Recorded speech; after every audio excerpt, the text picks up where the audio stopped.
العليم من الشيطان اللعين الرجيم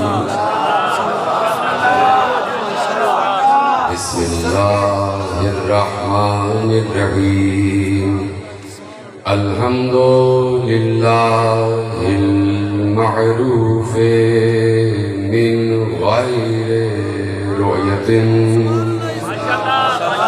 والخالق من غير روية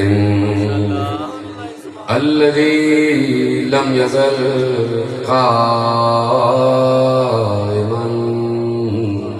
دائما إذ لا سماء ذات أبراج ولا ليل داجم ولا بحر ساج ولا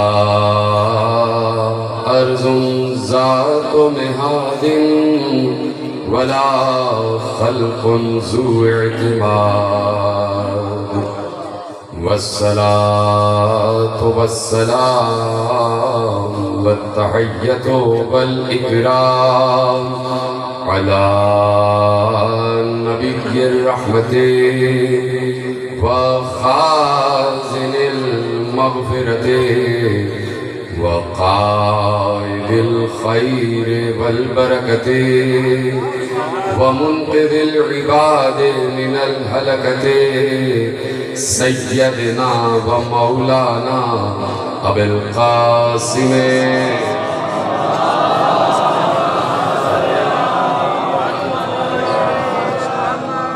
وأهل بيته الطيبين الطاهرين المعصومين المظلومين المنتخبين المنتجبين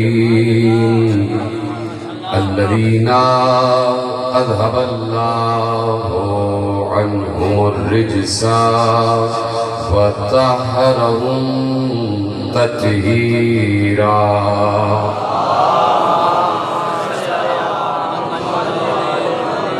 أما بعد فقد قال الله سبحانه وتعالى في محكم كتابه المجيد وفرقانه الحميد وقوله الحق بسم الله الرحمن الرحيم سبحان الذي أسرى بعبده ليلا من المسجد الحرام إلى المسجد الأقصى الذي باركنا حوله لنريه من آياتنا إنه هو السميع البصير صلوات على محمد وعلى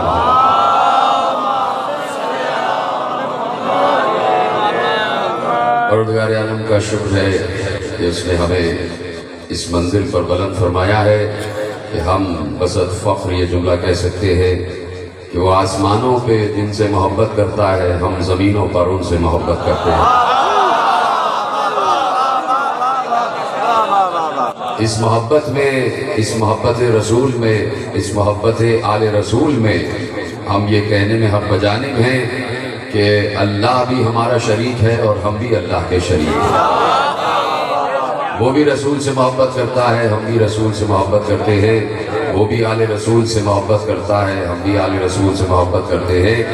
اور یہی بندگی کا سب سے بڑا تقاضا بھی ہے اور میزان بھی ہے. اور ہمارا عنوان گفتگو جو ہے وہ ہے اختیارات بندگی.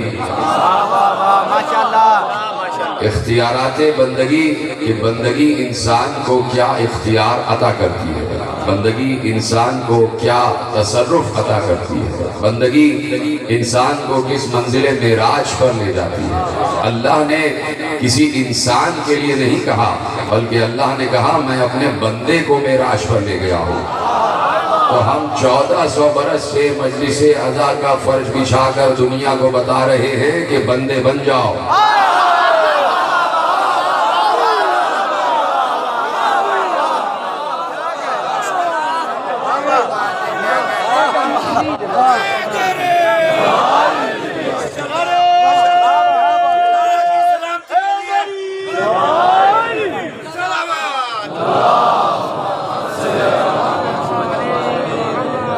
بندگی انسان کو کس منزل معراج پر لے جاتی ہے یہ قرآن بتاتا ہے، یہ ایمان بتاتا ہے، یہ حدیث رسول بتاتی ہے، یہ کردار رسول بتاتا ہے۔ اللہ کا رسول بندگی کی منزل معراج پر تھا۔ ایسا بندہ اللہ کا نہ ہوا ہے نہ ہوگا، اتنا عظیم بندہ کہ جسے معبود خود عبد کہہ رہا ہو، اتنا عظیم بندہ۔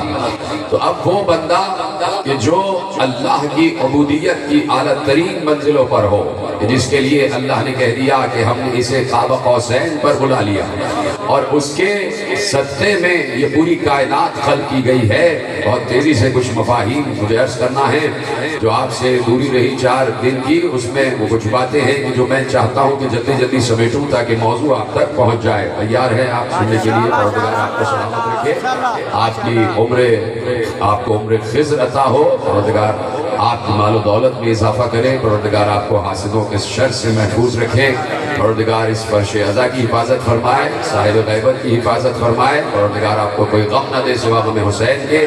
جو دعائیں بھی آپ لے کر آئے ہیں اس فرش عزا پر یقیناً قبول ہوں گی، اس لیے کہ یہ فرش عزا فرش عبودیت ہے، یہ بندگی کا فرش ہے۔ یہاں پر رہنے والے غالب نے بہت پہلے کہہ دیا تھا کہ غالب ندی میں دوست سے آتی ہے بوئے دوست، مشغول حق ہوں بندگی بو تراب میں۔ یہاں بندگی ہو رہی ہے، یہاں بندگی ہو رہی ہے، یہاں عبودیت کی منزلیں طے کی جا رہی ہیں۔ تو اب جتنے انبیاء ہیں وہ سب کے سب صدقہ ہیں رسول کے نور کا، وہ سب کے سب صدقہ ہیں رسول کے ظہور کا، چاہے آدم ہوں، چاہے نوح ہوں، چاہے ابراہیم ہوں، چاہے موسیٰ ہوں، چاہے عیسیٰ ہوں، یہ جتنے 1,23,999 انبیاء ہیں یہ سب کے سب ظہور مصطفیٰ کا صدقہ ہیں، نور مصطفیٰ کا صدقہ ہیں۔ جتنے انبیاء آئے سب کو اللہ نے علم عطا کیا، کوئی نبی بھی بغیر علم نہیں آیا۔ اللہ نے کہہ دیا علم آدم الاسماء کلہا، ہم نے آدم کو کل کے کل اسماء کا علم دے دیا۔ مجھے کوئی بتا سکتا ہے کہ یہ کل اسماء تھے کیا، یہ کل علم تھا کیا؟ کون تشریح کر سکتا ہے اس کی؟ کوئی بندہ ہی تشریح کر سکتا ہے۔ جب اللہ کا وہ بندہ کہ جس کا نام ہی صادق بندہ ہے، جس کا نام ہی صادق آل محمد ہے، ان سے پوچھا گیا کہ مولا علم آدم الاسماء کلہا، اس کی تفسیر کیا ہے؟ کیا کیا دیا گیا آدم کو؟ کیا کیا علم آدم کو نوازا گیا؟ کس کس علم سے آدم کو سرفراز کیا گیا؟ تو ارشاد فرمایا، میرے امام صادق نے ارشاد فرمایا کہ سنو، اللہ نے علم اللہ آدم بھی قلم الذی فی اللوح، اللہ نے آدم کو قلم کے ذریعے علم دیا، اللہ نے آدم کو قلم کے ذریعے علم دیا، بالقلم فی اللوح، اللہ نے قلم کے ذریعے آدم کو علم دیا۔ یعنی آدم کو، جملہ ضائع نہیں ہونا چاہیے، یعنی آدم کو اللہ نے براہ راست علم نہیں دیا، قلم کے ذریعے علم دیا۔ اب ذرا تلاش کرو یہ قلم ہے کون کہ جس کے ذریعے علم دیا جا رہا ہے؟ بالقلم الذی فی اللوح، اللہ نے قلم کے ذریعے جو لوح پر چل رہا تھا اس کے ذریعے آدم کو علم عطا فرمایا۔ اور صرف یہی نہیں، ارشاد فرمایا ان الحروف کانت تتشکل لآدم فی قوالب نورانیہ عند ارادت مسماہا، کہا یہ جتنے حروف آدم کو تعلیم کیے گئے تھے، یہ جتنے حروف آدم کو سکھائے گئے تھے، یہ سارے حروف شکلوں کی صورت میں آدم کے سامنے آ گئے۔ ہر حرف ایک شکل رکھتا تھا، ہر حرف ایک تصویر رکھتا تھا۔ آدم کے سامنے سارے حروف تصویر کی شکل میں مجسم ہو کر آ گئے، سب آدم کے سامنے قوالب نورانیہ کی شکل میں متشکل ہو گئے۔ اور ایسے میں معصوم نے گفتگو آگے بڑھائی، کہا کہ اللہ نے علم اللہ آدم 70,000 بابا من العلم، اللہ نے آدم کو 70,000 علم کے باب تعلیم کیے۔ اس کی بات ہو رہی ہے، ہمارے اور آپ کے باپ کی بات ہو رہی ہے، یہ ہمارے باپ کا تذکرہ ہے۔ کوئی اس تذکرے پہ پابندی لگا نہیں سکتا، یہ ہمارے باپ کا تذکرہ ہے، یہ ہمارے باپ کا ذکر ہے۔ باپ ہے نا آدم، سب کا باپ ہے آدم، یہ ابو البشر کا ذکر ہے اور وہ کہہ رہے ہیں، معصوم ارشاد فرما رہے ہیں کہ علمہ آدم، اللہ نے آدم کو علم دیا، 70 بابا من العلم، 70,000 علم کے باب آدم کو تعلیم دیے اللہ نے، اور پھر ارشاد فرمایا وَأَنزَلَ عَلَيْهِ 10 صحائف، اللہ نے آدم پر 10 صحیفے نازل کیے، 10 صحیفے نازل کیے، فیہا 1000 لغت، اور ان صحیفوں میں 1000 زبانوں کا علم موجود تھا، یعنی آدم 1000 زبانیں جانتے تھے۔ جملہ آپ نے محفوظ نہیں کیا، حضرت آدم 1000 زبانیں جانتے تھے، 1000 زبانوں کا علم رکھتے تھے، 1000 لغتوں میں بات کر سکتے تھے، 1000 زبانوں میں گفتگو کر سکتے تھے۔ پڑھا لکھا بچہ میرے سامنے بیٹھا ہوا ہے، یہ مجھے بتایا جائے کہ جب حضرت آدم زمین پر آئے ہیں تو کیا پہلے سے کوئی انسان موجود تھا؟ کوئی موجود نہیں ہے، پہلا بشر ہی آدم ہے، ابو البشر ہی آدم ہے۔ وہ علیحدہ بات ہے کہ آدم تراب سے بنا ہے۔ یہ جرائے سلامت رہے، ایسی جملے محفوظ کریں۔ آدم ابو البشر ہیں، آدم سب سے پہلا انسان ہے جو زمین پر آیا ہے، اس سے پہلے کوئی انسان ہے ہی نہیں۔ جب زمین پر کوئی انسان ہی نہیں ہے تو پھر یہ 1000 زبانوں کا علم دیا کیوں ہے؟ کس سے بات کریں گے آدم؟ اس سے گفتگو کریں گے آدم؟ کوئی بات ہی کرنے والا نہیں ہے، تو 1000 زبانوں کا علم دیا کیوں ہے؟ تو یقیناً جملہ پہنچے گا، دائیں بائیں آگے پیچھے جتنے حضرات بیٹھے ہیں خدا سب کو سلامت رکھے، جملہ پہنچے گا کہ جب حجت خدا اس وقت آئے کہ جب زمین پر کوئی زبان بولنے والا تھا ہی نہیں، تب اپنے حجت کو 1000 زبانوں کا علم دے کے بھیجتا ہے۔ جب پوری دنیا میں 1000 زبانیں بولنے والے لوگ ہوں تو کیا اپنے حجت زمانہ کو بغیر زبان بھیج دے گا؟ بغیر علم بھیج دے گا؟ جب زبان سمجھنے والے موجود ہیں تو جتنے حجت آئے سب کے سب زبانوں کا علم لے کر آئے۔ کہا کہ اللہ نے 10 صحیفے نازل کیے، ان صحیفوں میں 1000 زبانوں کا علم موجود تھا، ان صحیفوں میں 1000 زبانوں کا علم موجود تھا۔ اب ارشاد فرمایا قد تبین اللہ فی اخبار الدنیا، اور ان صحیفوں میں دنیا میں جو کچھ ہونے والا تھا وہ سب کا سب ان صحیفوں میں لکھا ہوا تھا۔ آدم کو معلوم تھا کہ قیامت تک دنیا کے ساتھ کیا کیا حالات پیش آنے والے ہیں، مشرق میں کیا ہوگا، مغرب میں کیا ہوگا، شمال میں کیا ہوگا، جنوب میں کیا ہوگا، سرا میں کیا ہوگا، سریا میں کیا ہوگا، ہر انسان کے ساتھ کیا کیا واقعات پیش آئیں گے۔ اللہ نے کہہ دیا، معصوم نے ارشاد فرمایا قد تبین اللہ فی اخبار الدنیا، ان تمام صحیفوں میں دنیا کی خبریں موجود تھیں، وما یکون، اور جو کچھ ہونے والا تھا، فی اہل کل زمان، جو کچھ بھی انسانوں کے ساتھ ہونے والا تھا وہ سارا کا سارا ان صحیفوں میں موجود تھا۔ آدم جانتے تھے، آدم کے پاس اللہ نے علم دیا تھا، علم آدم الاسماء کلہا۔ صرف ایک جملے کے لیے زحمت دے رہا ہوں اور وہ جملہ جو آپ تک پہنچے گا تو یقیناً آپ سے میں دعا لینے کے لیے بیٹھا ہوا ہوں۔ علم آدم الاسماء کلہا، 10 صحیفے نازل ہوئے، ان صحیفوں میں 1000 زبانوں کا علم تھا، 1000 حروف کی تعلیم دی گئی، اور ان تمام صحیفوں میں دنیا میں آخر تک جو کچھ ہونے والا تھا وہ سب کا سب لکھا ہوا تھا۔ انسانوں کے ساتھ جو کچھ حالات پیش آنے والے تھے وہ سب کے سب لکھے ہوئے تھے۔ کہا صرف یہی نہیں کہ انسانوں کے ساتھ حالات پیش آنے والے تھے وہ لکھے ہوئے تھے، نہیں، بلکہ کہا وَذُكِرَ فِي صُوَرِهِمْ وَسِيَرِهِمْ وَأَنْبِيَائِهِمْ وَمُلُوكِهِمْ وَرِعَایَاهِمْ وَشَرِيعَتِهِمْ۔ ہاں، ان تمام صحیفوں میں یہ بھی لکھا ہوا تھا کہ انسان کتنے آئیں گے، ان کی صورتیں کیا ہوں گی، ان کی سیرتیں کیا ہوں گی، کتنے بادشاہ آئیں گے، کتنی رعایا ہوگی، انبیاء کتنے آئیں گے، اور جو کچھ بھی زمین کے ساتھ پیش آنے والا تھا سب کچھ صحیفوں میں لکھا ہوا تھا۔ جملہ یقیناً آپ کے حوالے کر رہا ہوں، حضرت آدم کو قیامت تک آنے والے ہر انسان کی شکل دکھائی گئی۔ حضرت آدم کو قیامت تک آنے والے اختیارات بندگی میرا عنوان ہے، اور اس عنوان کے تحت پہلا جملہ آپ کے حوالے کر رہا ہوں۔ حضرت آدم کو قیامت تک آنے والے ہر انسان کی صورت دکھائی گئی، ہر انسان کی سیرت بھی دکھائی گئی۔ تو میں ببانگ دہل بسط فخر یہ کہہ سکتا ہوں کہ میں بھی تو اولاد آدم ہوں، آپ بھی تو اولاد آدم ہیں کہ نہیں ہیں، ہے کہ نہیں ہے؟ تو قیامت تک جتنی اولاد آدم آنے والی تھی سب کے چہرے آدم کو دکھائے گئے۔ اور سب کی سیرتیں بھی آدم کو دکھائی گئیں. بڑا حساس جملہ حوالے کرنے جا رہا ہوں. جب سب کے چہرے بھی دکھا دیے گئے، سب کے کردار بھی دکھا دیے گئے، تو آدم کو بتایا گیا یہ فلاں کا کردار ہے، یہ فلاں کی صورت ہے، یہ فلاں کی شکل ہے، یہ فلاں کا کردار ہے، یہ فلاں کی صورت ہے، یہ ان کا کردار ہے. آدم سب کو دیکھ رہے تھے اور بتایا جا رہا تھا کہ یہ بڑا با اخلاق ہوگا، یہ بڑا با کردار ہوگا، یہ بڑا با ادب ہوگا، یہ بڑا فرما بردار ہوگا، یہ بڑا اطاعت گزار ہوگا، یہ جھوٹ بولے گا، یہ سچ بولے گا، یہ سازش کرے گا، یہ سازش نہیں کرے گا، یہ حق پر رہے گا، وہ باطل پر رہے گا، وہ پیغمبر کے ساتھ رہے گا، وہ پہاڑوں پہ چڑھ جائے گا. سب کی سیرتیں بتائی گئی. جیتے رہے، سلامت رہے، آخری آدمی تک میرا ساتھ دیتے ہوئے آگے بڑھیں. سب کی صورتیں بھی دکھائی گئی، سب کی سیرتیں بھی دکھائی گئی، سب کی صورتیں بھی دکھائی گئی، سب کی سیرتیں بھی دکھائی گئی. اور اب وہ نبی ہے کہ جو فخر ہے آدم کا. دیکھو اختیارات بندگی، بندگی کہتے کس کو ہے؟ اور پہلا جملہ آپ کو دینے جا رہا ہوں، اور جب جملہ آئے گا تو آپ خود سمجھ جائیں گے کہ یہی جملہ ہے جس کے لیے میں نے یہ تھیسس قائم کیا ہے. آدم کا فخر ہے ہمارا نبی، نوح کا فخر ہے ہمارا نبی، ابراہیم و موسیٰ و عیسیٰ کا فخر ہے ہمارا نبی. جب آدم کو کل اسماء کا علم دیا گیا ہے تو فخر آدم کو کتنا علم دیا گیا ہوگا.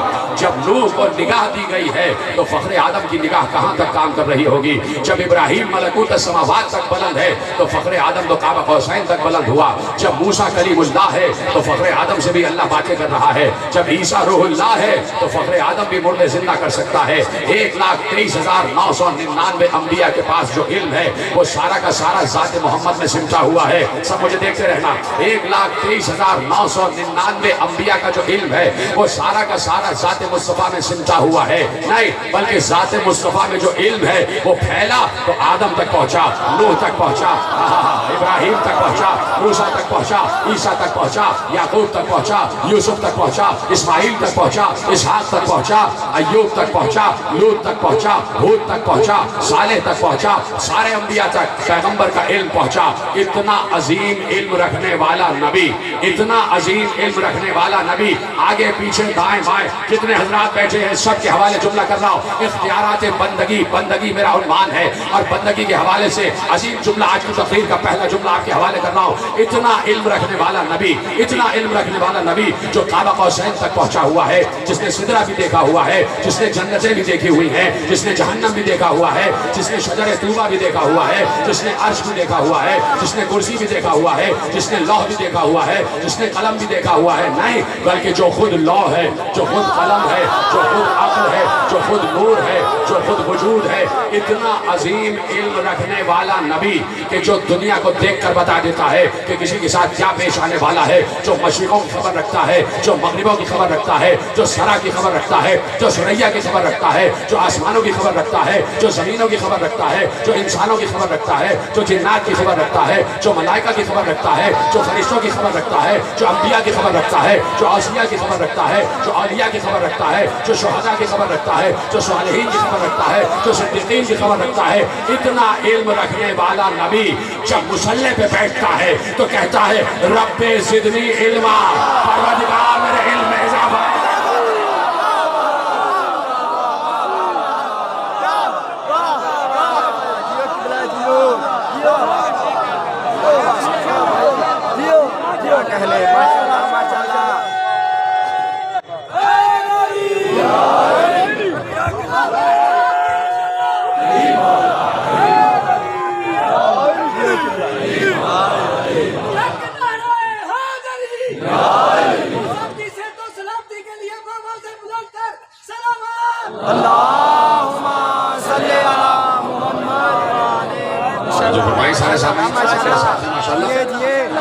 اتنا علم رکھنے والا نبی جب مصلی پہ بیٹھتا ہے تو ہاتھ اٹھا کے کہتا ہے رب زدنی علم، پروردگار میرے علم میں اضافہ فرما. اس کو کہتے ہیں بندگی، اس کو کہتے ہیں بندہ ہونا، اس کو کہتے ہیں عبودیت. یعنی چاہتے ہیں مسلسل علم میں اضافہ ہو. کیوں علم میں اضافہ ہو؟ اس لیے کہ اللہ لامحدود ہے تو علم بھی لامحدود ہے. اللہ لامحدود ہے تو علم بھی لامحدود ہے. اور جب میں کہہ رہا ہوں کہ یہ علم پھیلا ہے تو انبیاء میں تقسیم ہوا ہے. اگر یقین نہ آئے اور جب یہ علم سمٹا ہے تو ذات مصطفیٰ میں سمٹ کر آ گیا. اگر یقین نہ آئے تو اسی مصطفیٰ کے وسیع نے، بھائی نبی سے تو چھوٹا ہوتا ہے نا وسیع، نبی سے تو چھوٹا ہوتا ہے وسیع. اس نبی کے وسیع نے ایک جملہ کہا تھا، جو جملہ 1400 برس سے ممبر سے دہرایا جا رہا ہے، اور جو جملہ سامعین کے ذہن میں محفوظ ہے، جو جملہ بچے بچے کو یاد ہے کہ فرمانے والے نے فرمایا کہ اللہ نے 114 صحیفے نازل کیے. آدم پر 10 صحیفے نازل ہوئے، اس میں کتنا علم ہے؟ قیامت تک کا علم ہے. اور جب 114 صحیفے نازل ہوئے ہیں تو کتنا علم ہوگا؟ سارا کا سارا علم سمٹ کے 114 صحیفوں میں آ گیا. جتنا علم کائنات میں پھیلا ہوا ہے وہ 114 صحیفوں میں ہے. اور دوسرا جملہ میں کہوں گا، آپ کے چہروں پہ مسکراہٹ آ جائے گی. مولا نے فرمایا کہ جو کچھ علم پھیلا ہوا ہے وہ سب کا سب 114 صحیفوں میں سمٹا ہوا ہے. 114 صحیفوں میں جو کچھ ہے وہ قرآن میں ہے. قرآن میں جو کچھ ہے وہ سورہ فاتحہ میں ہے. سورہ فاتحہ میں جو کچھ ہے وہ بسم اللہ الرحمن الرحیم میں ہے. بسم اللہ الرحمن الرحیم میں جو کچھ ہے وہ پائے بسم اللہ میں ہے. جو پائے بسم اللہ میں ہے وہ نقطہ با میں ہے، اور علی نقطہ با ہے. جس نبی کا وسیع اتنا عالم ہے وہ نبی کتنا بڑا عالم ہوگا.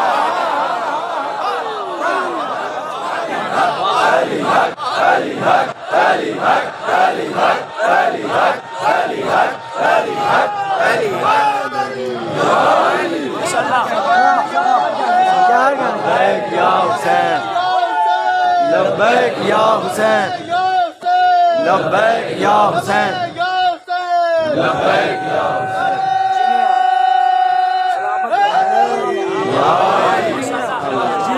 توجہ فرما رہے ہیں؟ تو جہاں نبی کے وسیع کا یہ علم ہو وہاں نبی کا کیا علم ہوگا؟ پیغمبر نے بتایا، پیغمبر کے صادق نمائندے نے بتایا کہ آدم کو قیامت تک آنے والے ہر شخص کی صورت دکھائی گئی. آدم سب کی صورتیں یاد کیے ہوئے تھے. نبی خطبہ دے رہے تھے ممبر پر، تشریف فرما ہے میرا نبی ممبر پر. اور یہ بات یاد رکھیں میرے سامعین، آپ کو تو یاد ہے، صرف یاد دلا رہا ہوں کہ نبی ممبر پر کبھی تنہا بیٹھتا ہی نہیں تھا. جب بھی بیٹھا ہے ایک طرف حسن بیٹھے ہوتے تھے، ایک طرف حسین بیٹھے ہوتے تھے. ایک طرف حسن، ایک طرف حسین. کبھی حسین دائیں طرف، کبھی حسن بائیں طرف، کبھی دائیں زانو پر حسن، کبھی بائیں زانو پر حسین. نوازوں کو اپنے ساتھ بٹھا کر خطبہ دیتے تھے. جملہ عرض کروں گا آپ کی اجازت ہے. نوازوں کو اپنے پہلو میں بٹھا کر خطبہ دیتے تھے. علم کی بات کر رہے تھے، سارے علم کے خطبے، علم کے تمام جملے پیغمبر صادر فرما رہے تھے. بولی ہاں یا نہیں؟ علم ہی کہہ رہے تھے. جو کچھ بات کر رہے تھے علم ہی علم تھا. دو نوازوں کو بٹھا کر دنیا کو بتایا کہ اگر میری بات پر یقین نہ آئے تو ان دو گواہوں سے پوچھ لو.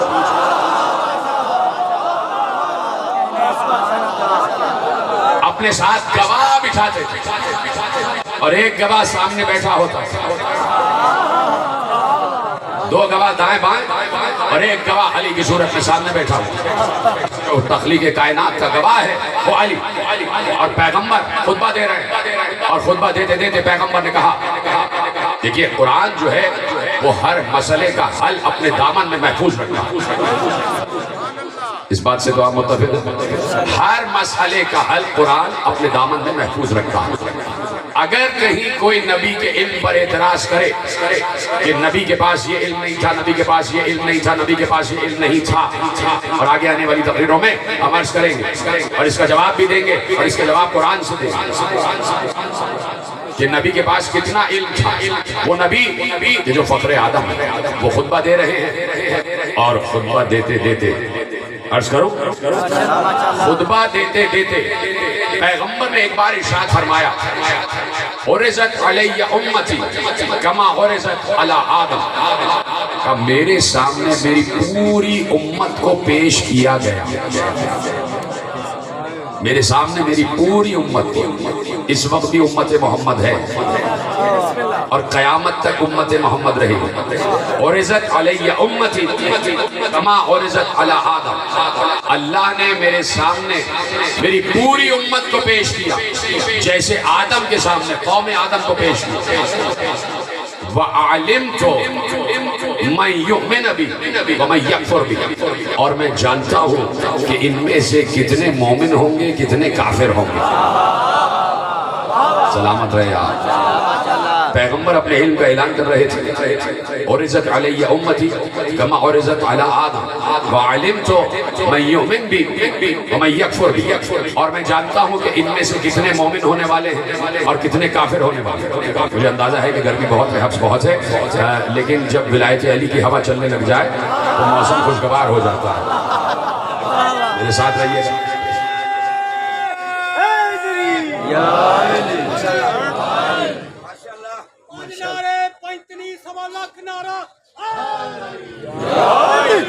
بڑھاؤں آگے بات، آپ کی اجازت ہے. کہ میرے سامنے میری پوری امت کو پیش کیا گیا جیسے آدم کے سامنے تمام انسانیت کو پیش کیا گیا. اور میں جانتا ہوں کہ ان میں سے کتنے مومن ہیں اور کتنے کافر ہیں.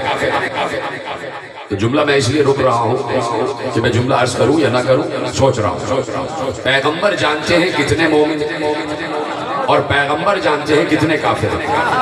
تو پیغمبر سے پوچھو نا کافر کون ہے.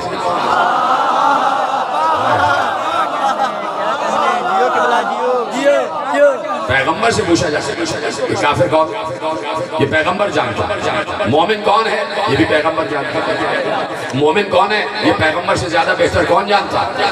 اس لیے کہ مومن کہتے ہیں ایمان والے کو، اور ایمان والا کہتے ہیں اسے جو ایمان کو پہچانتا ہو. اور رسول نے خندق میں ایمان کا تعارف کرا دیا تھا. اگر کوئی کہیں پر کسی گروہ کو بیٹھ کر کفر کا الزام لگا رہا ہے تو جملہ ان کی خدمت عالیہ میں عرض کر دوں کہ مومن کہتے ہیں ایمان والے کو، ایمان والا کہتے ہیں اسے جو ایمان کو پہچانتا ہو. ایمان کیا ہے، خندق میں پیغمبر نے بتایا. جا رہا تھا ابو طالب کا بیٹا علی. یہ جملہ مجھے کہنا نہیں تھا لیکن بات آگئی ہے تو عرض کر رہا ہوں. مجھے پلٹنا ہے جملے پہ واپس، لیکن آپ کی اذہان عالیہ کی خدمت میں جملہ عرض کر رہا ہوں اور آپ کی مودت و معرفت کی نظر جملہ عرض کر رہا ہوں کہ بھائی معصوم نے ارشاد فرمایا، معصوم نبی نے ارشاد فرمایا. جا رہا تھا ابو طالب کا بیٹا علی. خندق میں ابو طالب کا بیٹا علی جا رہا تھا. پیغمبر نے کہا یہ علی نہیں جا رہا، یہ ایمان جا رہا ہے، یہ کل ایمان جا رہا ہے. تو میرے عزیزوں، عالم اسلام کی خدمت میں دست بستہ جملہ عرض کرنا چاہتا ہوں کہ خندق میں پیغمبر نے علی کو ایمان کا لقب دے دیا، کل ایمان کا لقب دے دیا. اب علی ہے ایمان، علی ہے ایمان، اور علی والا ہے ایمان والا. علی والا ہے کون؟ ایمان والا. اور ایمان والا کون ہے؟ علی والا. اس لیے کہ ایمان نام ہے علی کا، ایمان نام ہے علی کا. اب پیغمبر کے جملے کی تفسیر و ترجمہ کرو کہ میرے سامنے میری پوری امت کو پیش کیا گیا. پتہ نہیں جملہ پہنچے گا یا نہیں. میری پوری امت کو پیش کیا گیا. میں جانتا ہوں ان میں کون ایمان والا ہے، کون کافر ہے. اب پیغمبر کے ترجمے کی روشنی میں جملہ ایسے بھی ہو سکتا ہے کہ میں ان میں جانتا ہوں کون علی والا ہے، کون علی والا نہیں ہے.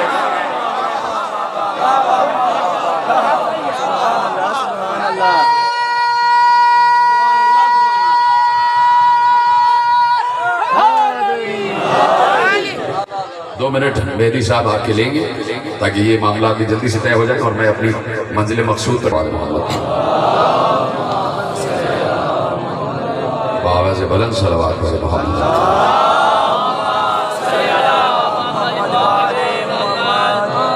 جو ہے بات آگے بڑھائی جائے.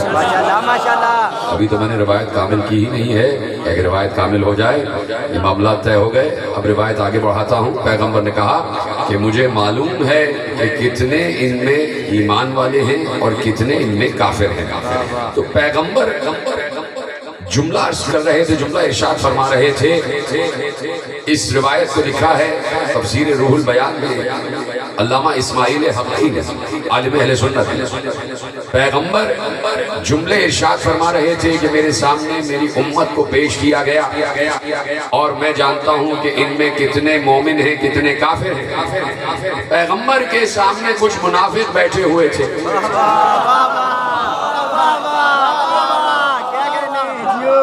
منافق بیٹھے ہوئے تھے، ان میں سے 2-3 منافق آپس میں کہنے لگے کہ یہ بڑی باتیں کرتے ہیں کہ یہ سب کو جانتے ہیں کہ کس کے پاس ایمان ہے کس کے پاس ایمان نہیں ہے، لیکن ہمارے دل کی منافقت نہیں جانتے۔ اب یہ آپس میں باتیں کر رہے ہیں، کون؟ منافق۔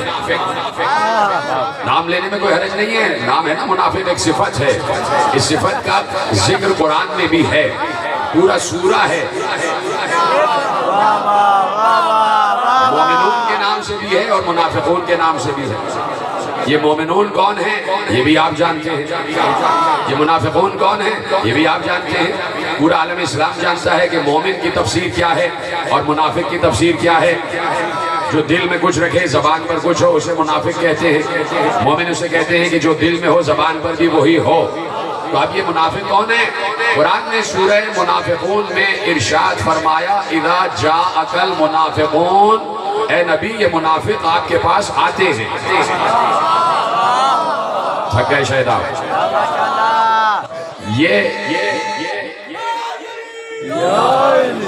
یہ منافقین آپ کے پاس آتے ہیں، قرآن ہے بھائی، کوئی حدیث نہیں ہے کہ جس میں ڈیبیٹ ہو جائے کہ ہے بھی یا نہیں ہے۔ اذا جاءک المنافقون، اے نبی یہ منافق آپ کے پاس آتے ہیں۔ اس کے مطلب ہے کہ نبی کی بزم میں منافق آتے تھے۔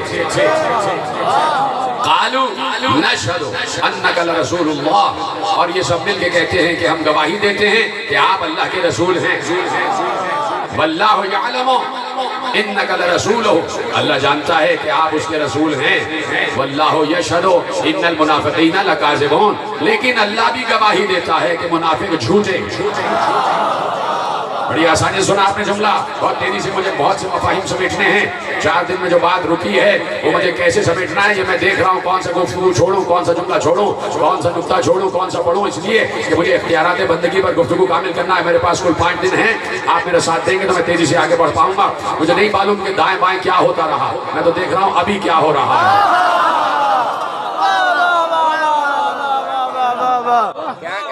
اور سمجھ رہے ہیں آج 5 محرم ہے تو ہمارے لیے 5 کا عدد بڑی اہمیت رکھتا ہے۔ سلامت رہیں، سب میرے ساتھ رہیے گا، آگے پیچھے دائیں بائیں سب۔ میں آپ کی محبتوں کا بڑا شکر گزار ہوں اور آپ کے خلوص کا بڑا شکر گزار ہوں۔ یہ ایک ذاکر سے نہیں بلکہ حسین سے محبت ہے، یہ حسین سے محبت ہے۔ یہ جتنے حضرات بیٹھے ہیں سب کے سب حسینی بیٹھے ہوئے ہیں، سب کے سب مادر حسین کو خراج عقیدت پیش کرنے بیٹھے ہیں۔ میں بھی ان کا ایک ادنا سا خادم ہوں، ایک ادنا سا غلام ہوں، ایک ادنا سا نوکر ہوں، اور یہ تمام معاملات انہی کے سپرد ہوتے ہیں۔ وَأُفَوِّضُ أَمْرِي إِلَى اللَّهِ إِنَّ اللَّهَ بَصِيرٌ بِالْعِبَادِ، میں اپنے تمام امور اللہ کے سپرد کرتا ہوں، وہ بندوں کو بہتر جانتا بھی ہے پہچانتا بھی ہے۔ یہ بھی بندگی کا ایک طریقہ ہے کہ اپنے امور کو اللہ کے سپرد کر دیا جائے اور پھر صبر کے ساتھ بیٹھا جائے۔ صبر صرف یہی نہیں ہے کہ خاموش بیٹھا جائے، بھائی صبر صرف یہ نہیں ہے کہ خاموش بیٹھا جائے۔ صبر کا مطلب کیا ہے؟ حضرت یعقوب پوری زندگی روتے رہے ہیں، پوری زندگی روئے ہیں، اور کسی مردہ کو نہیں روئے ہیں، زندہ کو روئے ہیں۔ حضرت یعقوب اپنے زندہ بیٹے کو روئے ہیں اور 1-2 دن نہیں روئے ہیں، پوری زندگی حضرت یعقوب روئے ہیں۔ اور روئے تو اللہ نے یہ نہیں کہا کہ یعقوب بے صبرا تھا، اللہ نے کہا یعقوب نے صبر جمیل کیا ہے۔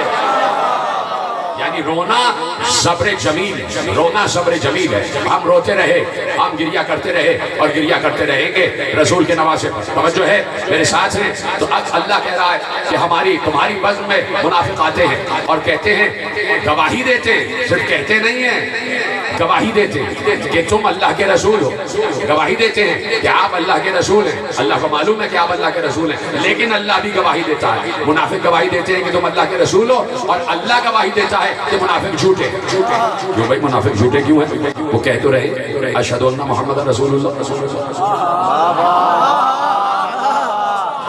بہت آہستگی سے آپ نے سمجھا، بڑی تیزی سے سمجھتے ہوئے آگے بڑھے۔ بھائی منافق جھوٹے کیوں ہیں؟ سوال کرنے کا حق رکھتا ہوں، دست ادب جوڑ کر، سر تسلیم خم کر کے، اپنی پیشانی کو سجدے میں سر رکھ کر پروردگار سے ایک عبد کی حیثیت سے، ایک بندے کی حیثیت سے، اس کی ایک مخلوق کی حیثیت سے سوال کر سکتا ہوں کہ پروردگار منافق جھوٹے کیوں ہیں؟ کیا رسول محمد اللہ کے رسول نہیں ہے؟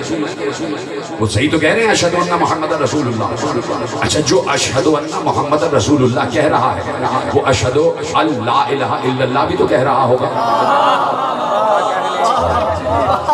جس نے اشہد ان محمد رسول اللہ کہا ہے وہ اشہد اللہ الہ الا اللہ بھی کہہ رہا ہوگا، یعنی وہ اشہد اللہ الہ الا اللہ بھی کہہ رہا ہے اور اشہد ان محمد رسول اللہ بھی کہہ رہا ہے۔ ہم 1400 برس بعد پیغمبر سے اتنی دوری کے فاصلے پہ کہہ رہے ہیں اشہد ان محمد رسول اللہ، اور منافق پیغمبر کو دیکھ کر کہتے تھے آپ اللہ کے رسول ہیں۔ تو پیغمبر کو دیکھتے تھے، اس وقت موجود تھے، اصحاب کرام بھی موجود تھے ایمان کی صورت میں، اور کچھ منافقین بھی موجود تھے نفاق کی صورت میں۔ تو اصحاب بھی دیکھ رہے تھے یہ منافق آ رہے ہیں اور پیغمبر سے کہہ رہے ہیں کہ آپ اللہ کے رسول ہیں۔ تو بھائی جو اشہد ان محمد رسول اللہ کہہ رہے ہیں توجہ، وہ اشہد اللہ الہ الا اللہ بھی کہہ چکا ہے۔ تو گویا منافق دو کلمے پڑھ رہے تھے، اشہد اللہ الہ الا اللہ و اشہد ان محمد رسول اللہ، اس کے باوجود اللہ کہہ رہا ہے ان منافقین کے لا الہ الا اللہ پر بھی یقین نہ رکھنا، محمد رسول اللہ پر بھی یقین نہ رکھنا۔ تو پروردگار کس کے لا الہ الا اللہ اور محمد رسول اللہ کو مانا جائے؟ کہا کہ منافق کے کہنے پر نہ ماننا، مومن کے کہنے پر ماننا۔ تو اب کیسے پتا چلے کہ منافق کہتے کس کو ہیں؟ منافق کہتے کس کو ہیں؟ جاؤ پڑھو، صحیح مسلم میں لکھا ہوا ہے، سنن ابن ماجہ میں لکھا ہوا ہے، مشکات شریف میں لکھا ہوا ہے، ترمذی شریف میں لکھا ہوا ہے، کنز العمال میں لکھا ہوا ہے، سوائط محرقہ میں لکھا ہوا ہے کہ حضرت ابو سعید خدری رضی اللہ تعالی عنہ فرماتے ہیں کہ جب ہم اپنی بزم سے منافق کو جدا کرنا چاہتے تھے تو علی علی کیا کرتے تھے۔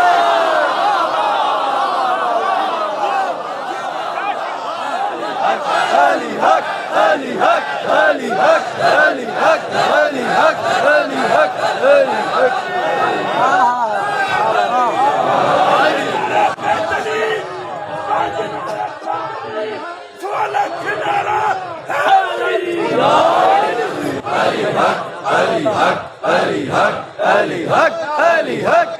بابا سے بولا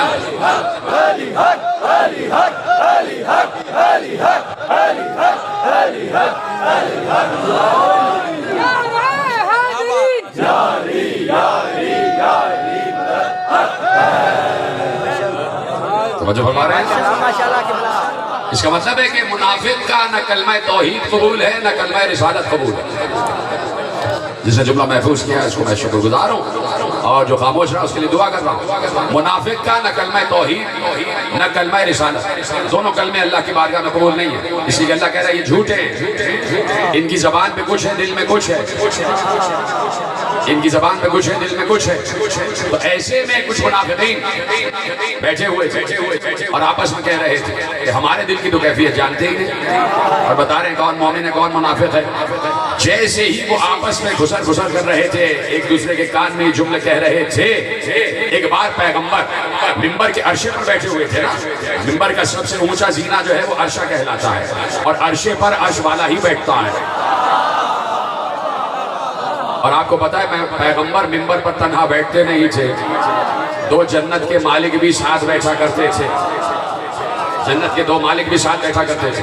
عرش والا عرش پر بیٹھا ہوا ہے، مالکان جنت، جاگیرداران جنت، زمینداران جنت، مالکان جنت ساتھ بیٹھے ہوئے ہیں، اور پیغمبر تشریف فرما ہے، اور پیغمبر کے سامنے کچھ لوگ بیٹھے تھے آپس میں کہہ رہے کہ ہمارے دل کا تو حال جانتے ہی نہیں۔ جیسے ہی انہوں نے آپس میں یہ جملہ کہا، پیغمبر نے فوراً منبر کے عرشے سے جملہ ارشاد فرمایا۔ اسماعیل حقی لکھ رہے ہیں کہ پیغمبر نے ارشاد فرمایا ما بال اقوام طعنوا فی علمی، کیا ہو گیا ہے لوگوں کو وہ میرے علم کے بارے میں شک کرتے ہیں؟ کیا ہو گیا ہے لوگوں کو وہ میرے علم کے بارے میں شک کرتے ہیں۔ میں قیامت تک لا تسألونی عن شیء بینکم و بین الساعہ، میں قیامت تک جو کچھ بھی ان کے اور قیامت کے درمیان جو کچھ بھی ہونے والا ہے میں بیان کر سکتا ہوں۔ کیا ہو گیا ہے؟ لوگ میرے علم کے بارے میں شک کرتے ہیں، روایت کامل ہونے جا رہی ہے، سب میرے ساتھ ہیں، کم از کم ہاتھ اٹھا کے بتانا کہ جملہ پہنچ گیا۔ ایک بار پیغمبر نے جیسے ہی کہا کہ کیا ہو گیا ہے قوم کو، میرے علم کے بارے میں شک کرتے ہیں، بڑا حساس جملہ ہے، ذہین لوگ سمجھیں گے کہ جملہ پیغمبر نے کیا ارشاد فرمایا ہے، کیا ہو گیا ہے قوم کو، وہ میرے علم کے بارے میں شک کرتے ہیں۔ بیچ میں سے ایک شخص کھڑے ہو کے کہتا ہے یا رسول اللہ کس نے شک کیا؟ پیغمبر نے کہا تو نے شک کیا۔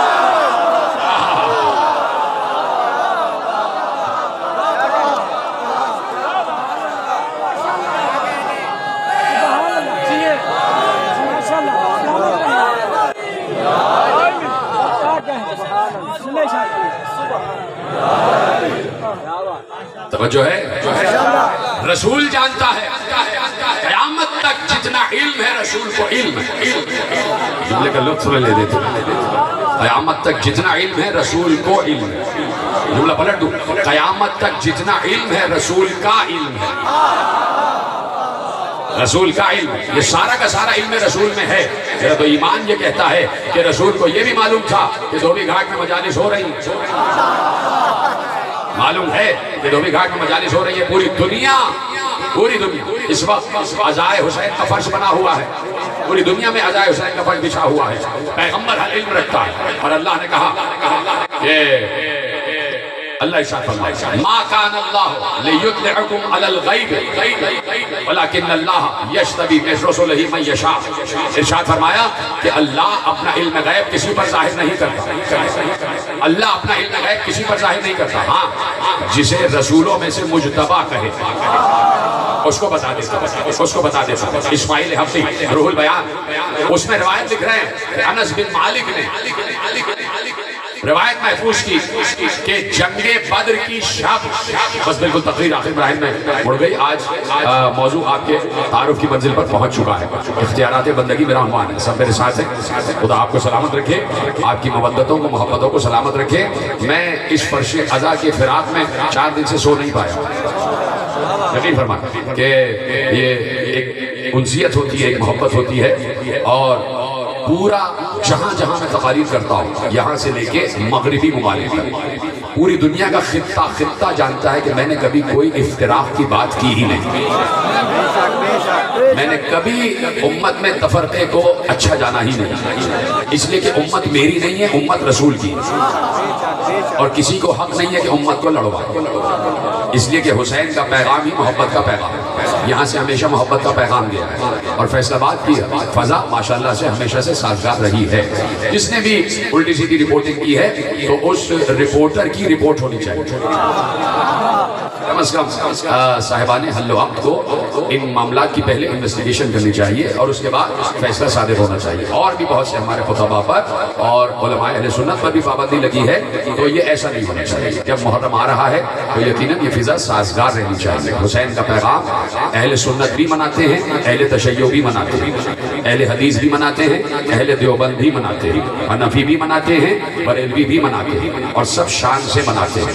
تو یقین فرمائیں کہ یہ ایک ماحول ہے جو 16 برس سے ترتیب ہوا ہے، تو اس کو میں بھی مس کر رہا تھا، اور آپ کی شکلیں دیکھنے کے لیے میں بھی ترس رہا تھا، اور میں نے دیکھا کہ یقیناً آپ حضرات کی محبتیں اور ان محبتوں کا میں شکر گزار ہوں، اور انتظامیہ کا بھی شکر گزار ہوں کہ جنہوں نے ہمارے ڈی سی وغیرہ نے جو کچھ بھی مجھے جعفر نقوی صاحب نے بریف کیا ہے اس کی روشنی میں ہمارے انتظامیہ نے بھی بہت تیزی کے ساتھ یہ امور انجام دیے، اور بہت تیزی کے ساتھ یہ امور انجام پذیر ہوئے، اور آج ہم بیٹھے ہوئے ہیں، مجلس نہیں رکی۔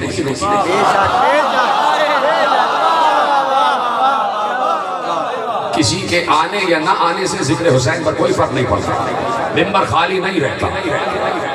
میری جگہ علامہ فراز حیدر کاظمی صاحب نے خدا ان کو سلامت رکھے خطاب فرمایا، علامہ راحیل صفدر صاحب نے خطاب فرمایا مجلس جاری اور ساری رہے، آپ ویسے ہی آتے رہے، اس لیے کہ آپ کو ذکر سے نہیں، ذاکر سے نہیں، ذکر سے الفت ہے، آپ کو ذاکر سے نہیں ذکر سے الفت، آپ ذکر حسین سننے آئے ہیں۔ تو ختم ہو رہی یہ بات، اسماعیل حفصی روح البیان میں لکھتے ہیں کہ شب جنگ بدر جنگ بدر آئی، سب سر سیما سے کہ کل کیا ہوگا، ہماری تعداد کل 313 ہے، وہاں سے 1000 سے اوپر لوگ آ رہے ہیں، کل کیا ہوگا؟ پیغمبر نے کہا پریشان نہ ہو، آؤ میرے ساتھ چلو۔ پیغمبر اصحاب کو لے کے چلے۔ قرآن کیا کہہ رہا ہے کہ اللہ اپنا علم غیب کسی پر ظاہر نہیں کرتا، لیکن جو مجتبی رسول ہو اس کو بتا دیتا ہے۔ یہ اللہ کا علم غیب ہے اور اللہ رسول کو بتا رہا ہے اور رسول اصحاب کو بتا رہے ہیں۔ وہ لے کے چلے رسول اور کہا پریشان نہ ہو۔ رسول ایک ایک مقام پر لے کر چلے اور کہا سنو، یہاں پر فلاں کافر کٹ کے گرے گا، یہاں پر وہ کافر کٹ کے گرے گا، یہاں پر اس کا لاشا گرے گا، یہاں پر اس کا لاشا گرے گا۔ سارے کافروں کے مرنے کی جگہ پیغمبر نے بتا دی۔ جنگ بدر ہوئی، جنگ بدر فتح ہو گئی۔ انس بن مالک کہتے ہیں کہ کافروں کے لاشیں پڑے ہوئے تھے، مجھے یقین تو تھا پیغمبر کے علم پر، لیکن میں یقین میں اضافے کے لیے آگے بڑھا کہ جیسے پیغمبر نے بتایا تھا دیکھو ویسا ہی ہے۔ تو کہتے ہیں جہاں جہاں پیغمبر نے بتایا تھا ناخن بھر کوئی لاشا ادھر سے ادھر نہیں تھا۔ سلامت رہے، ناخن بھر کوئی لاشا ادھر ادھر نہیں تھا، انچ کا فرق بھی نہیں تھا، انچ کا فاصلہ بھی نہیں تھا۔ یہ ہے پیغمبر کا علم۔ تو پیغمبر جب یہ تک جانتا ہے کہ کافروں کے لاشیں کہاں پڑے ہوئے ہوں گے، پیغمبر یہ بھی جانتا ہے کہ کربلا میں حسین کا لاشا کہاں گرا ہوا ہے۔ رسول یہ بھی جانتے ہیں کہ کربلا میں میری آل اور اولاد کے ساتھ کیا ہوگا۔ بار بار حسین کا بوسہ لیتے تھے، حسین کو چومتے تھے، حسین کو سینے سے لگاتے تھے۔ ایک مرتبہ حسین رسول کے پاس آئے، 4 برس کا حسین ہے، چھوٹا سا قد ہے حسین کا۔ ماں سمجھ رہی تھی کہ نانا نواسے کو سینے سے لگا لے گا، اس دن سینے سے نہیں لگایا۔ حساس دل رکھنے والے بیٹھے ہیں نا، جملہ سمجھیے گا۔ پس پردہ میری ماں بہنیں بیٹھی ہیں، خدا آپ کے بھی سہاگ کو سلامت رکھے، آپ کے بھائیوں کو اور باپ کو سلامت رکھے۔ حسین آئے تو ماں سمجھ رہی تھی کہ آج رسول حسین کو سینے سے لگائیں گے، لیکن آج سینے سے نہ لگایا۔ ایک بار رسول کھڑے ہوئے اور حسین کے سامنے بیٹھ گئے۔ بیٹھنے کے بعد حسین کے قدموں سے لے کے سر تک ایک ایک جگہ کا بوسہ لے رہے تھے۔ سمجھ گئے ہو تو سینے پہ ہاتھ رکھ لو، ایک ایک جگہ کا بوسہ لے رہے تھے۔ کبھی قدموں کا، کبھی انگشت کا، کبھی سینے کا، کبھی شانوں کا، کبھی ہاتھوں کا، کبھی پیشانی کا، کبھی رخسار کا۔ ماں نے تڑپ کر پوچھا بابا آج یہ ایسے پیار کیوں کر رہے ہیں؟ تو کس دل سے رسول نے جملہ ارشاد فرمایا، کہا زہرا جہاں جہاں زخم لگیں گے وہاں وہاں پیار کر رہا ہوں۔ اجرکم اللہ، اجرکم اللہ۔ جہاں جہاں حسین کے جسم پر تیر لگیں گے وہاں وہاں میں بوسہ دے رہا ہوں۔ کیا گزری ہوگی ماں پر کہ جسے اس کے بیٹے کی شہادت کی خبر دی جا رہی ہے۔ زہرا پر سلام۔ زہرا نے کہیں یہ نہ کہا کہ پروردگار میں نہیں چاہتی کہ کربلا نہ ہو۔ زہرا کہتی یقیناً تقدیر بدل جاتی ہے، یقیناً قدرت اپنے فیصلے کو بدل دیتی ہے، لیکن زہرا چاہتی ہیں کہ جو قدرت کا فیصلہ ہے وہی میرا فیصلہ ہے۔ کیا میں اور کیا میرے بچے زہرا کے بچوں پر سے قربان، زہرا کے لاڈلے پر سے قربان، کیا ہم اور کیا ہماری اولاد سب زہرا کے بچوں پر سے قربان۔ زہرا نے 60 برس میں ایک گھر بنایا تھا، 60 برس میں جو گھر پروان چڑھا کربلا کی تپتی ہوئی ریت پر 2 پہر میں قربان ہو گیا، 2 پہر میں اجڑ گیا۔ حسین 2 محرم کو کربلا میں داخل ہوئے، گھوڑے نے آگے بڑھنے سے انکار کیا۔ ایک بار جبرائیل نازل ہوئے اور نازل ہو کر کہا حسین اللہ کہہ رہا ہے کہ جس جگہ کا وعدہ تھا وہ جگہ آ گئی۔ حسین نے گردن جھکا کر کہا میرے اللہ سے تیری طرف سے عرض کر دو کہ حسین کہہ رہا ہے کہ وعدہ 10 محرم کا تھا، حسین 8 دن پہلے آ چکا ہے۔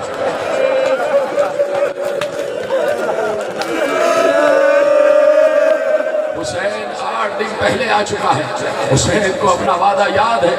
حسین سرزمین کربلا پر آ چکے، حسین نے کربلا سجانا شروع کر دی۔ 8 دن حسین نے کربلا سجائی ہے اور اس عالم میں سجائی ہے کہ کہیں قاسم جیسا گلاب ہے، کہیں عون و محمد جیسے گلاب ہیں، کہیں علی اکبر جیسا پھول ہے، کہیں عباس جیسا پھول ہے۔ یہ پورا گلدستہ حسین نے سجا کر رب کی بارگاہ میں پیش کر دیا۔ آج اسی حسین پر گریہ کر رہے ہیں۔ میرے عزیزوں عاشور ہی کو کربلا آغاز نہیں ہوئی ہے، کربلا کا آغاز کوفے سے ہو چکا تھا. یہ جملہ رونے کے لیے کافی تھا.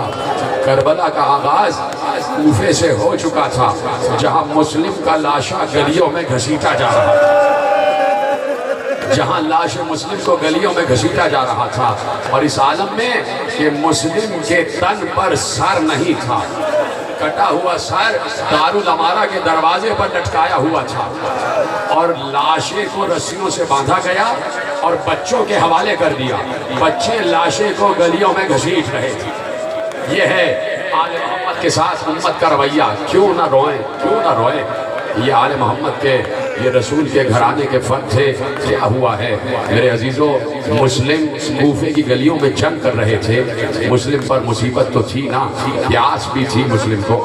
مسلم کوفے کی گلیوں سے واقف نہیں تھے اس لیے کہ نووارد تھے. جدھر جدھر لشکر آ رہا تھا مسلم ادھر ادھر لڑتے ہوئے جا رہے تھے. طرفہ مصیبت یہ تھی کہ مسلم لڑتے بھی جا رہے تھے اور کبھی دائیں دیکھتے تھے، کبھی بائیں، کبھی پیچھے دیکھتے تھے. کیا دیکھتے تھے؟ دیکھتے تھے میرے ساتھ میرے 2 بچے بھی آئے.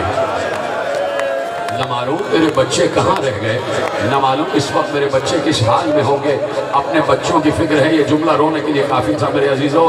صاحبان اولاد بیٹھے ہوئے ہو، خدا تمہاری اولاد کو محفوظ رکھے. آل محمد نے سارے ظلم سہ لیے ہیں. ہمیں ظلموں سے بچانے کے لیے 2 بچے مسلم سے بچھڑ گئے. 2 بچے بچھڑ گئے. قیدی بنا کے ابن زیاد کے دربار میں لائے گئے. ابن زیاد نے دیکھا 8 اور 9 برس کے 2 بچے ہیں. مسلم ابن عقیل کے صاحبزادگان ہیں، شہزادگان ہیں. کہا یہ کس کے بچے ہیں؟ کہا مسلم ابن عقیل کے بچے ہیں. 8 اور 9 برس کے بچے، 8 اور 9 برس کے چھوٹے چھوٹے سے بچے، معصوم بچے، بے خطا بچے، بے گناہ بچے، بے جرم بچے، حسین بچے، حسن کا پیکر بچے کہ جن کی رگیں جلد میں سے نظر آتی تھی. اتنے حسین 2 شہزادے. بھائی جب 2 شہزادے ننھے ننھے سے بچے سامنے آ گئے تو کہہ دے کہ بھائی ان کو چھوڑ دو، ان سے ہماری کیا دشمنی ہے. رونا اسی بات پر ہے کہ بچوں کو بھی چھوڑا نہیں گیا. کہا بچوں کو قید کر دو، ان کو قید کر دو. بچوں کو نہیں معلوم کہ ہمارے بابا کے ساتھ کیا ہوا ہے. بچے نہیں جانتے کہ ہمارا بابا اس دنیا میں ہے بھی یا نہیں ہے. بچوں کو قید کیا گیا. سال بھر محمد اور ابراہیم قید رہے. سال بھر محمد اور ابراہیم قید رہے. اگر تمہارے گھر میں چھوٹے بچے ہیں نا تو تمہیں بہت رونا آئے گا. جب یہ 8 اور 9 برس کے بچے ماں باپ سے بچھڑ جاتے ہیں تو ادھر ماں باپ تڑپ رہے ہوتے ہیں، ادھر بچے تڑپ رہے ہوتے ہیں. اور بچے خصوصیت کے ساتھ ماں سے بہت قریب ہوتے ہیں، ماں سے بہت انسیت رکھتے ہیں. سال بھر یہ بچے قید رہے ہیں. ابن زیاد نے کہا نہ ان کو اچھا کھانا دینا، نہ ان کو پیٹ بھر کھانا دینا، نہ ان کو پیاس بھر پانی دینا، ان کو ترسا کے رکھنا. سال بھر بچے اسی کیفیت میں رہے. کچھ دن رہ گئے، سال ہونے میں بچے تڑپ رہے تھے. محمد اور ابراہیم نے بڑے بھائی سے کہا بھیا آج اماں بہت یاد آ رہی ہے، آج اماں بہت یاد آ رہی ہے، آج بابا بہت یاد آ رہے ہیں. سمجھ سکتے ہو اس کرب کو؟ سمجھ سکتے ہو کہ بچے ماں باپ سے بچھڑے ہوئے؟ میں دیکھ رہا ہوں میرے نوجوان دوست رو رہے ہیں. یہی رونے کا حق ہے. بچے ماں باپ سے بچھڑے ہوئے ہیں. بھائی بھائی سے کہہ رہا ہے آج اماں بہت یاد آ رہی ہے. کیا گزر رہی ہوگی چھوٹے چھوٹے سے شہزادوں پر. کہا اچھا ایسا کرو. دونوں بھائی کہنے لگے کہ بھیا اب یہ دربان آئے تو اس سے ہم کہیں گے، بتائیں گے کہ ہم کون ہیں، شاید اس کے دل میں رحم آ جائے. کہ دیکھو کہیں ظلم نہ بڑھا دے. کہ نہیں کوشش کرتے ہیں شاید دل میں رحم آ جائے. دربان آیا، کھانا سامنے رکھا. کہا آج ہم کھانا نہیں کھانا چاہتے. کہا کیوں؟ کہ تم سے کچھ بات کرنا چاہتے ہیں، تم سے کچھ پوچھنا چاہتے ہیں. کہا پوچھو. کہا کہ نبی آخر کو جانتے ہو؟ کہا محمد مصطفیٰ ہیں، ہم ان کا کلمہ پڑھتے ہیں. کہا نبی کی بیٹی کو جانتے ہو؟ کہا وہ فاطمہ زہرا ہے سلام اللہ علیہا ہے. کہا یہ بتاؤ نبی کی بیٹی کے بیٹے حسین کو جانتے ہو؟ حسین کو جانتے ہو؟ کہا جانتا ہوں، لیکن تم کیوں پوچھ رہے ہو؟ تم زہرا کے بارے میں، علی کے بارے میں، حسین کے بارے میں کیوں پوچھ رہے ہو؟ کہا اگر امان دیتا ہے تو ایک بات کہیں. کہا بتاؤ. کہا ہم حسین کے سفیر مسلم کے بچے ہیں.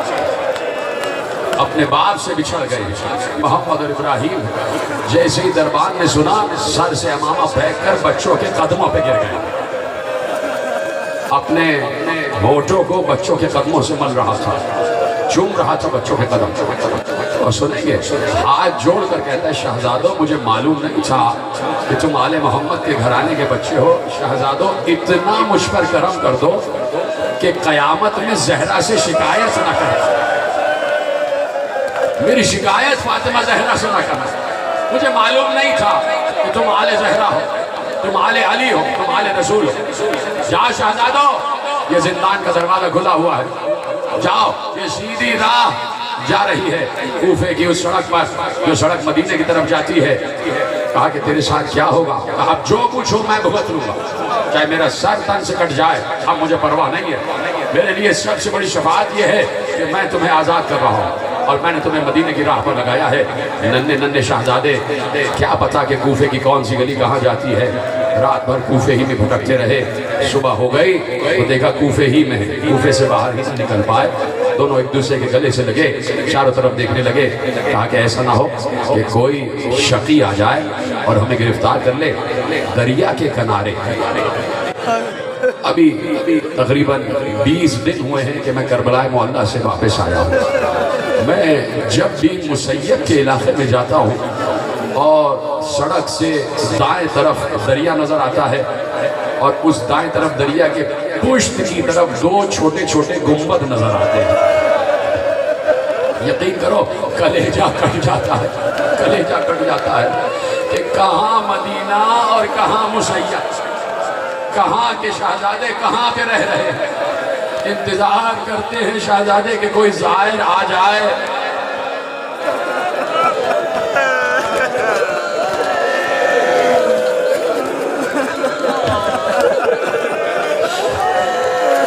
شہزادے انتظار کرتے ہیں زائر پہنچ جاتے ہیں شہزادے دعا دیتے 2 ننھے ننھے گنبد نظر آتے ہیں اور ننھے ننھے گنبدوں کے نیچے 2 چھوٹی چھوٹی قبریں دل کٹ کے رہ جاتا ہے کلیجہ چھلنی ہو جاتا ہے یقین کر وہ شہزادے چلے رات بھر صبح آئی دریا کے کنارے ایک درخت تھا درخت پہ چڑھ کے بیٹھ گئے تاکہ رات آئے گی تو دوبارہ نکلے گی اور راستہ تلاش کرے گی ایک کنیز آئی دریا سے پانی بھر رہی تھی اس نے پانی میں 2 چاند سے چہروں کے عکس دیکھے اب جو گردن اٹھا کے دیکھا تو دیکھا 2 چاند سے شہزادے درخت پر بیٹھے ہوئے اس نے کہا بچوں کہاں بیٹھے ہوئے ہو کبھی درخت کمزور بھی ہوتا ہے اگر گر گئے تو زخمی ہو جاؤ گے نیچے آ جاؤ بچوں نے پہلی مرتبہ پیار بھرا لہجہ سنا پیار بھرا لہجہ سنا بچے درخت سے نیچے آ گئے کہ کون ہو کس کے لال ہو ہماری ماں کا کلیجہ تڑپ رہا ہوگا ایک بار کنیز کو دیکھ کر کہا ہم سفیر حسین کے بچے ہیں ہم بیٹے ہیں مسلم ابن عقیل کے کنیز نے کہا کہ میری جو مالکہ ہے وہ چاہنے والی ہے آل محمد چلو وہ تمہارا استقبال کریں بچے دونوں آ گئے جیسے ہی مومنہ نے سنا یہ مسلم کے بچے ہیں قدموں پہ گری اور کہتی ہے اللہ رے میرے گھر کا مقدر فاطمہ زہرا کے گھر کے بچوں کے قدم میرے گھر میں آ گئے گھر میں بچوں کو لے کے آئی نہلایا دھلایا کھانا کھلایا بھوک کس کو لگی ہوئی تھی دونوں بچے تڑپ رہے تھے کہ کسی طریقے سے گھر پہنچ جائیں ماں باپ سے ملنے کیا پتا کہ ماں کہاں پر ہے اور باپ کے ساتھ کیا ہوا بچے کیا جانے کہ اس وقت ماں کہاں پر ہے ماں کس ظلم کا شکار ہے بچوں کو کیا معلوم کہ ماں کے ہاتھ رسیوں سے بندھے ہوئے ہیں اجرکم اللہ بچوں کو کیا معلوم کہ مسلم کا سر تن سے کٹ چکا ہے نہ باپ ہے نہ ماں ہے بچوں کو حجروں میں سلا دیا اس عورت کا داماد حارث ملعون نصف شب کو بڑے غصے میں آیا دروازے کو دھکا مار کے کھولا غصے میں آیا اس مومنہ نے کہا غصہ کیوں کرتا ہے کہا 3 دن ہو گئے مسلم کے بچوں کو تلاش کر رہا ابن زیاد نے کہا تھا کہ انہیں گرفتار کر کے لیا 3 دن ہو گئے ادھر سے ادھر بھٹک رہا ہوں 2000 درہم مجھے انعام ملے گا بچے کہیں مل نہیں رہے مومنہ نے کہا کہ ارے کیا ملے گا تجھے ننھے ننھے بچوں کو گرفتار کر کے وہ آل محمد کے گھرانے کے بچے ہیں. بھول جائے اس خیال کو، اپنے ذہن سے نکال دے. نہیں مجھے انعام چاہیے. 2000 درہم ابن زیاد نے اعلان کیا ہے، مجھے کھانا دو. کھانا اس کے سامنے لگایا گیا. بچے حجرے میں سو رہے تھے. بچوں نے سوتے سوتے ایک ہی خواب دیکھا. خواب دیکھنے کے بعد چونک کر جاگے، ایک دوسرے سے گلے مل کے رونے لگے. دونوں نے ایک دوسرے کو خواب بیان کیا کہ بھیا ہم نے خواب دیکھا ہے کہ رسول اللہ کی بزم سجی ہوئی ہے. اس بزم میں جناب فاطمہ زہرا بھی بیٹھی ہوئی ہیں، اس بزم میں علی مرتضیٰ بھی بیٹھے ہوئے ہیں، حسن مجتبیٰ بھی بیٹھے ہوئے ہیں، چچا حسین بھی بیٹھے ہوئے ہیں. ایسے میں اس بزم میں ہمارے بابا مسلم آ گئے. جیسے ہی مسلم بابا آئے، جناب رسول خدا کو ہمارے بابا نے سلام کیا. رسول خدا نے جواب سلام دینے کے بعد کہا مسلم تم تو نظر آ رہے ہو، تمہارے دونوں بچے نظر نہیں آ رہے، تمہارے دونوں بچے نظر نہیں آ رہے. تو ہمارے بابا نے کہا یا رسول اللہ ابھی تھوڑی دیر میں میرے بچے بھی آنے والے ہیں، ابھی تھوڑی دیر میں میرے بچے بھی آنے والے ہیں. کہا بھیا لگتا ہے کہ آج ہماری آخری شب ہے، آج ہماری آخری شب ہے. ابھی یہ باتیں کر رہے تھے کہ یہ باتیں حارث کے کان میں پڑی. اٹھا، حجرے میں آیا، اندھیرا تھا، ٹٹولتے ہوئے آگے بڑھا. اس کے دونوں ہاتھ دونوں شہزادوں کے گریبان تک آ گئے. ایک بار گریبان پکڑ کے کہتا ہے کون ہو، کیوں بیٹھے ہو؟ کہا ہم مسلم ابن عقیل کے بچے ہیں. جیسے ہی سنا مسلم کے بچے ہیں، گریبان سے ہاتھ ہٹایا، بالوں پر ہاتھ ڈالا، دونوں بچوں کو بالوں سے گھسیٹتا ہوا بیچ صحن میں لے کے آیا. ستون صحن سے دونوں بچوں کو باندھا، رسیوں سے ہاتھ باندھ دیے گئے. رات بھر بچوں پر تشدد کیا. صبح آئی، بچوں کو لے کر چلا، دریا کے کنارے لے کر چلا. کہا تم دونوں کی گردنیں کاٹ دوں گا. تلوار نیام سے نکالی. بچوں نے برہنہ تلوار کو دیکھا، بچے خوفزدہ ہو گئے. ایک بار رو کر کہتے ہیں ظالم ہمیں مار نہیں، ہمیں مار نہیں، ہمیں زندہ لے چل گرفتار کر کے ابن زیاد کے دربار میں. کہا نہیں مجھے انعام چاہیے، میں تمہاری گردنیں اڑا دوں گا، 2000 درہم چاہیے. کہا اچھا ایسا ہی ہے تو ہمارے بال کاٹ لے اور ہمیں غلاموں کے بازار میں بیچ دے، وہاں اچھی قیمت مل جائے گی. کہا نہیں مجھے انعام چاہیے، ابن زیاد سے انعام چاہیے. کہا اچھا اس سے زیادہ انعام دلا سکتے ہیں تو ہمیں مدینے پہنچا دے، تو ہمیں ہمارے گھر پہنچا دے، وہاں اس سے زیادہ انعام دلائیں گے. کہا نہیں مجھے انعام چاہیے. شیطان نے اس پر حلول کیا ہوا تھا، کہا کہ میں تمہاری گردنیں کاٹوں گا. کہا اچھا کچھ بھی نہیں کر سکتا تو اتنی اجازت تو دے کہ 2 رکعت نماز پڑھ لیں. بچوں نے 2 رکعت نماز پڑھی. 2 رکعت نماز پڑھنے کے بعد بچوں نے دعا کے لیے ہاتھ بلند کیے. یا احکم الحاکمین احکم بیننا و بینہ بالحق. پروردگار اے بہترین فیصلہ کرنے والے، اس ظالم اور ہمارے درمیان جلد فیصلہ کر، حق کے ساتھ فیصلہ کر. جیسے یہ ہم پر تشدد کر رہا ہے پروردگار ایسے ہی فیصلہ کر. بس یہ دعا ختم ہوئی تھی کہ محمد کے قریب گیا.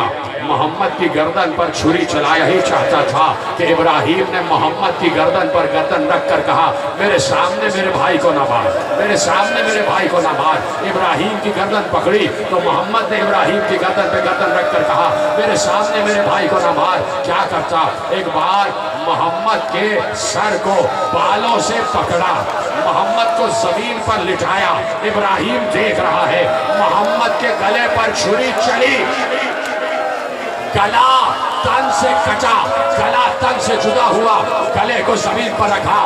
محمد کے لاشے کو اٹھایا، ماتم کرو ماتم. محمد کے جسم کو اٹھایا، فرات میں پھینک دیا. فرات کی سطح پر جسم آیا، جسم رکا ہوا تھا، جسم رکا ہوا تھا جیسے انتظار کر رہا ہے. سنو گے جملہ؟ تمہیں قسم ہے چادر زہرا کی، سینے پہ ہاتھ رکھو، میں بھی ماتم کر رہا ہوں، تم بھی ماتم کرو. اب جو حارث فرات سے واپس آیا اس نے دیکھا کہ ابراہیم کی گود میں محمد کا کٹا ہوا سر ہے. کیا سن رہے ہو؟ ہاتھ اٹھاؤ، سینے پر ہاتھ مارو، سر پر ہاتھ مارو. ابراہیم کی گود میں محمد کا کٹا ہوا سر ہے. کبھی وہ بھائی کے زلفوں کو پیار کرتا ہے، کبھی وہ بھائی کے رخسار چومتا ہے، کبھی وہ بھائی کے کٹے ہوئے سر کی پیشانی کو چومتا ہے.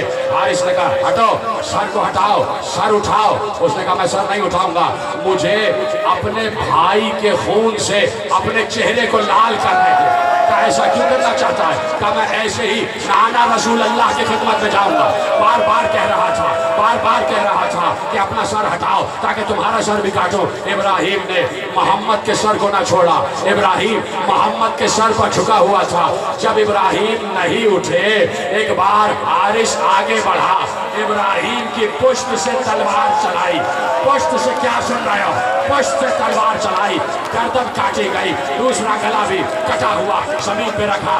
لاشیں کو اٹھایا, فرات کی لہروں کے حوالے کیا.